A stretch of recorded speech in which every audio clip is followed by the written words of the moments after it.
Hinahanap na ng DSWD ang babaeng nagkunan ng video habang nananakit ng bata sa isang jeep. Ang pasahero namang kumuha ng video ikwinento ang nasaksihan niyang pang-aabuso. Balitang hatid ni Salima Refran.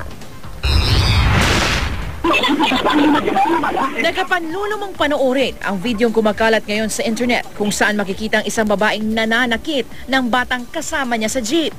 Dahil umano sa nawawalang lapis, hinampas ng babae ng plastic bottle ang bata, kinurot at siniko pa sa muka. Ang video pinagpiestahan ngayon, mas masaklap pa raw masaksihan sa personal.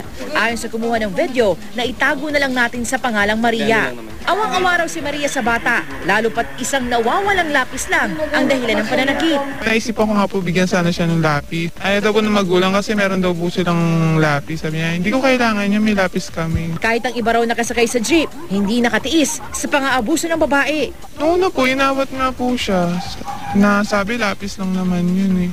Kasi hindi pa po siya nagpaawat. Dito tumigil na lang po yung mga pasahero. Tapos sobra na talaga yung paulit-ulit na yung pagpokpok niya sa ulo ng tapos kinukurot niya. Yun, nagalit na po yung isang lalaki. Binigyan na lang ng pera yung bata. Tapos malikod yung nanay. Pinaghahanap na ng DSWD ang babaeng nahuli cam na sinasaktan ng kasama niyang bata habang nakasakay sa isang pampasaherong jeep. Dapat daw isailalim sa counseling ang babae dahil posibleng may mas mabigat pa raw dahilan sa likod ng pananakit niya sa bata. Hindi lang siguro pagkawala sa lapis. Baka it's deeper than that, Baka meron pang nangyari doon na talagang nag-flare up talaga siya doon. Wala naman siyang mapagdiskitaan doon dahil alangan namang manakit siya doon sa ibang pasahero. Ayon sa mga pag-aaral, malaki ang epekto ng corporal punishment o pananakit ng mga magulang sa kanilang mga anak bilang parusa sa pagkakamali. Bukod sa pisikal na sakit, nag-iiwan din daw ito ng marka sa damdamin at emosyon ng bata.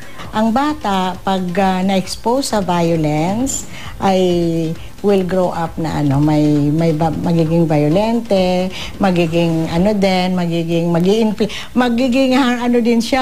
mag-i-inflict din siya ng harm sa ibang bata. Dapat din daw isailalim sa counseling ang bata. Kung hindi, posibleng magtanim siya ng sama ng loob.